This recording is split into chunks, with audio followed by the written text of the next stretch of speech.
That and where you're from, it's not a thing. It's not a thing for you where you're from. You can look through this playlist for a video called Decentering, and that might help. We can come back to that if we need.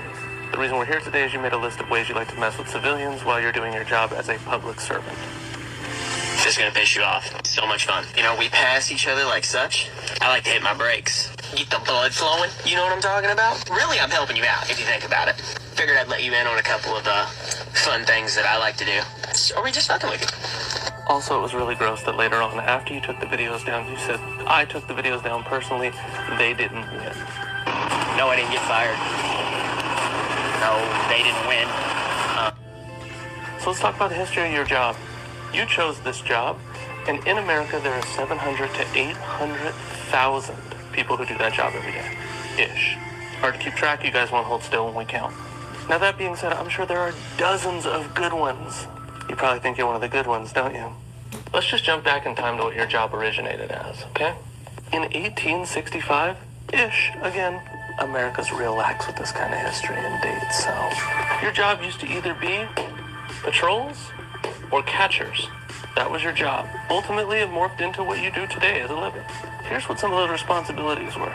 Your job was to capture runaways, to prevent revolts, to enforce laws restricting enslaved people's movements. That is what your job was at its core when it started.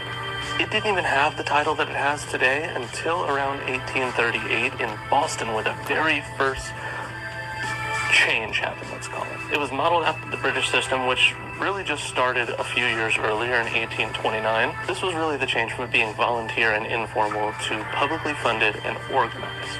1845 rolls around, New York gets their first one. 1851 rolls around, Chicago gets its first PD. Probably notice there's some in-between time between 1865 and 1838, right? So it didn't become this role until 1865. This was really the start of the formality in 1838, but there was some lead time in between there where it started to kind of take shape. Things take time. Let's blow past that to 1865, where we get what's called Act Codes starting. During what's called the Reconstruction era, it was your job to enforce these black codes. You might be wondering what a black code is. Don't worry, I had time. A couple examples were curfews. It was your job to enforce curfews specifically for black people, hence the name. Also, yearly labor contracts.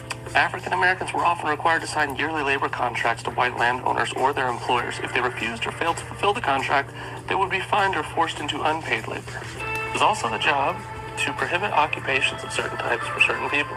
Again, we're talking about black codes specifically. I'll let you guess what people we're talking about. It was your job to prevent land ownership, specifically limits to land ownership that people could have if they were African American. Vagrancy was another thing. It was your job to enforce vagrancy.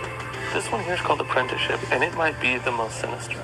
African American children who became orphans were forced into labor. It was their job to go to work, and it was your job to enforce that.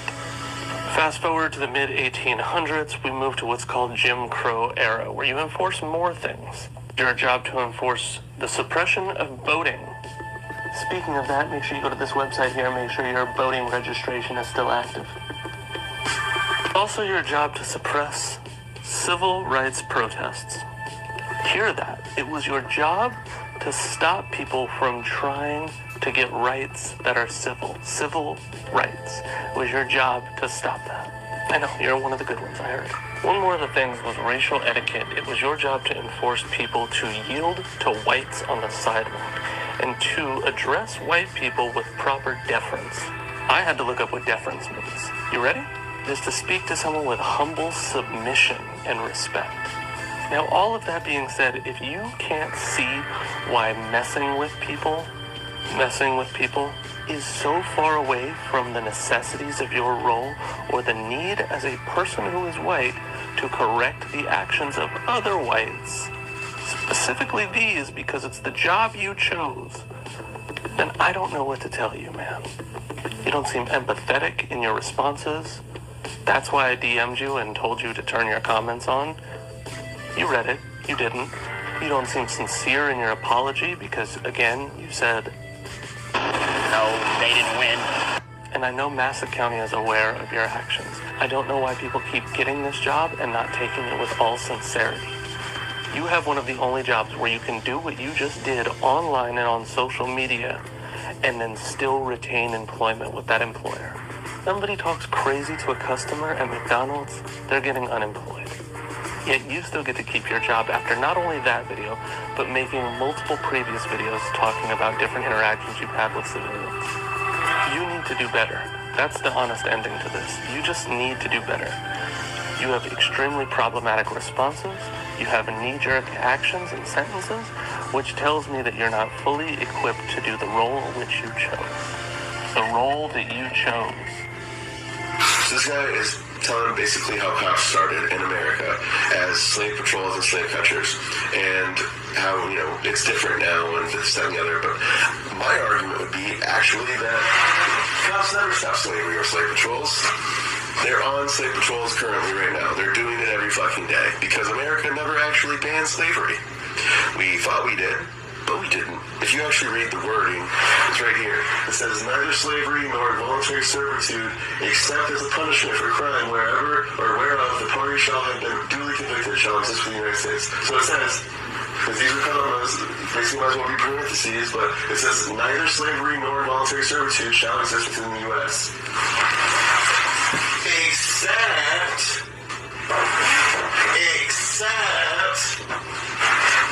science erases everything. Everything you just said. There shall not be any slavery in America, except as a punishment for crime. So for criminals. They'll make a criminal, which you think that's fine. Who gives a fuck? They're criminals. They're pieces of shit. They're like the bottom of society. They deserve to be slaves because they're criminals. So let me just make sure you keep that thought process, because what happened is after they, let all the slaves go, they freed the slaves or whatever, there was a whole bunch of black people that were just kind of standing around. They didn't really have any place to go or a place to be or a thing to do. They didn't own property. They didn't have a job. So they didn't have a place to sleep at night. So they would just kind of stand around and chill. So guess what they did? They invented a crime called loitering. So whenever you're loitering, which is literally just standing around, minding your own fucking business, standing in a place, all of a sudden that's criminal.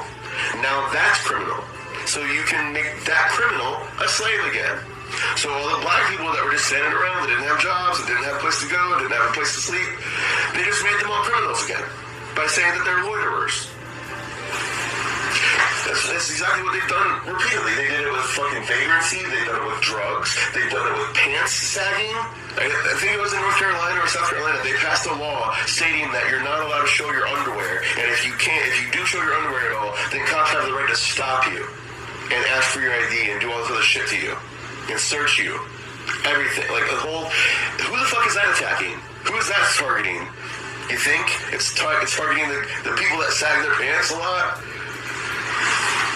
Stop and frisk laws. That was used illegally, or, well, I wouldn't even say illegally, they just fucking used it as a way to be racist. They saw a Hispanic person, they saw a black person, they would go up to them and stop and frisk them. And whether they did something or didn't do anything, doesn't matter. If they saw him for the 20th time, they would still stop that motherfucker and frisk him again. Which is unconstitutional. All this shit's unconstitutional. I want you to understand that. The broken windows theory that they fucking have done, broken windows policing. I'm telling you, dude, they do this shit purposefully to make sure that they can continue slavery. Because slavery was never stopped in America. We just changed who the owners were. So the owners of the slaves are now governments. The actual government, whether it's state, federal, local, doesn't matter, city, fucking county, the government owns the slaves. And then they pimp out the slaves to Walmart, AT&T, Victoria's Secret, McDonald's, Whole Foods. That's just 5. I asked for 5 examples, and I got 5 examples. I'm pretty sure you could ask for 100, and they would give you 100. These corporations have benefited off of slave labor. They currently, right now in America, benefit of slave labor. We never abolished slavery in America. Every time a cop is putting a person in jail and that person is duly convicted of a crime, they're now a slave. Why do you think that the majority of, or the disproportionality of people that are in prison are black? Because this is still a racist system. Okay, I argue about systemic racism and interpersonal racism all the time because people get those two things very, very confused. And we've done a lot to fix systemic racism in America as well. But the one place that we haven't, because it's still codified into the fucking Constitution and hasn't actually been fixed or amended yet, is slavery. Straight up fucking slavery. Still fucking exists all day, every day. Every single time a cop arrests a person and that person gets duly convicted of a crime, they are now subject to be a slave. So just understand that. Aside from that, there's more slaves in the world today than there ever has been in the history of the world. More alive today than ever before. So if you really hate slavery and you really want to fight against slavery, you can do that right now.